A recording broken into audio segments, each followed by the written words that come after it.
ॐ गङ्गणपतये नमो नमः। श्रीसिद्धिविनायक नमो नमः।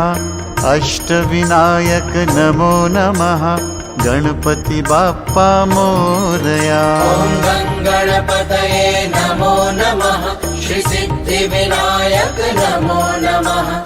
अष्टविनायक नमो नमः। गणपति बाप्पा मोरया। न्यूज उत्तरांचल के सभी दर्शकों को हमारा नमस्कार। आप सभी को सपरिवार गणेश चतुर्थी की हार्दिक शुभकामनाएं।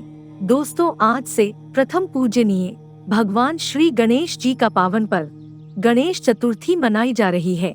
हिंदू धर्म में भगवान श्री गणेश जी को सभी देवताओं में सर्वश्रेष्ठ देव माना जाता है और किसी भी कार्य के प्रारंभ में सबसे पहले गणेश जी के नाम के मंत्रों उच्चारण के साथ कार्य को शुरू किया जाता है। गणेश चतुर्थी हर साल भाद्रपद मास के शुक्ल पक्ष की चतुर्थी के दिन मनाई जाती है। मान्यता है कि इस दिन भगवान गणेश जी का जन्म हुआ था। इस साल गणेश चतुर्थी 10 सितंबर को मनाई जाएगी। 10 दिनों तक चलने वाले गणेशोत्सव का समापन 19 सितंबर को होगा। चतुर्थी के दिन भगवान गणेश की प्रतिमा को वस्त्र और उपनयन से सजाया जाता है। उनकी विधिवत पूजन व आरती की जाती है। गणेश उत्सव का यह त्योहार मुख्य तौर पर महाराष्ट्र, मध्य प्रदेश, गुजरात, उत्तर प्रदेश और कर्नाटक में मनाया जाता था, लेकिन अब पूरे भारतवर्ष में गणेश चतुर्थी बड़े हर्षोल्लास के साथ मनाया जाता है।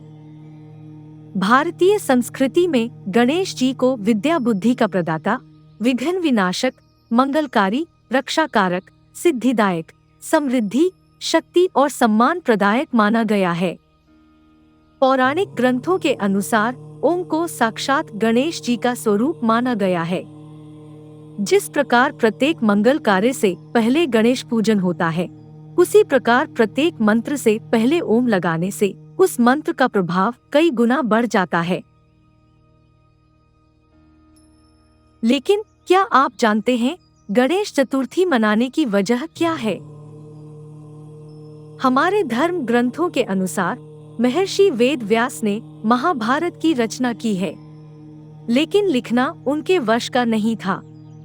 अतः उन्होंने श्री गणेश जी की आराधना की और गणपति जी से महाभारत लिखने की प्रार्थना की।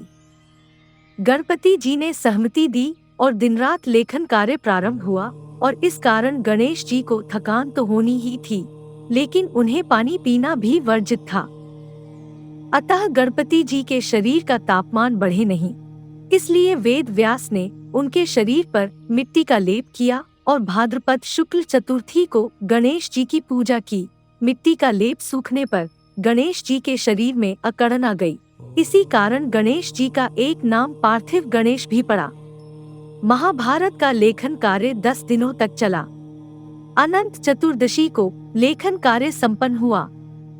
वेद व्यास जी ने देखा कि गणपति का शारीरिक तापमान फिर भी बहुत बढ़ा हुआ है और उनके शरीर पर लेप की गई मिट्टी सूखकर झड़ रही है, तो वेद व्यास जी ने उन्हें पानी में डाल दिया। इन 10 दिनों में वेद व्यास जी ने गणेश जी को खाने के लिए विभिन्न फलों का आहार दिया। तभी से गणपति बैठाने की प्रथा चल पड़ी।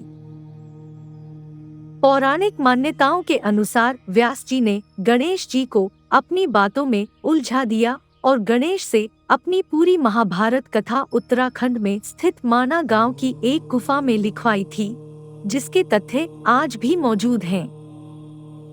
महाभारत को जहां भगवान गणेश और व्यास ने मिलकर बनाया था, वह गुफा अलकनंदा और सरस्वती नदी के संगम तट पर मौजूद है। यह पवित्र स्थान देवभूमि उत्तराखंड में बद्रीनाथ धाम से करीब 3 किलोमीटर की दूरी पर है। पौराणिक कथाओं के अनुसार जब गणेश जी महाभारत का ग्रंथ लिख रहे थे, तो बीच में उनकी कलम टूट गई और वेद व्यास जी ने गणेश जी के साथ यह शर्त रखी थी कि इस ग्रंथ को बिना रुके ही लिखना है। तब गणेश जी ने अपना ही एक दांत तोड़ दिया था और अपने दांत से ही पूरी महाभारत लिख डाली। इसलिए गणेश जी का नाम एक दंत भी पड़ा। एक मान्यता यह है कि जब सृष्टि की रचना हुई थी तब सभी भगवान संन्यास में पड़ गए कि किस देवता को सबसे पहले पूजा जाएगा। तब सभी देवतागण शिव जी के पास पहुँचे।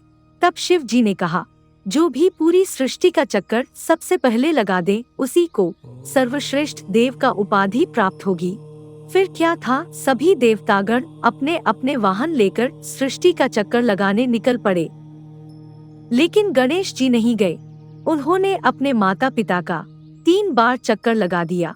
तब शिव जी ने गणेश जी को पूछा कि तुम क्यों नहीं गए। गणेश जी ने उत्तर दिया कि मैंने अपने माता पिता के चारों ओर 3 चक्कर लगा दिए हैं। माता पिता देव तुल्य होते हैं और सृष्टि के समान हैं। तब भगवान शिव ने कहा कि तुमने तीनों लोगों का फल प्राप्त कर लिया है। हम तुम्हें आशीर्वाद देते हैं कि सृष्टि पर जब भी कोई पूजन करेगा तो सबसे पहले तुम्हारे नाम के मंत्रोच्चारण के साथ कार्य को प्रारंभ किया जाएगा और देवताओं में सर्वश्रेष्ठ देव कहलाओगे। हिंदू धर्म के पौराणिक मान्यताओं के अनुसार जब गणेश और भगवान शिव का युद्ध हुआ था तो शिव ने गणेश जी की गर्दन पर वार कर दिया और गणेश जी की मृत्यु हो गई थी।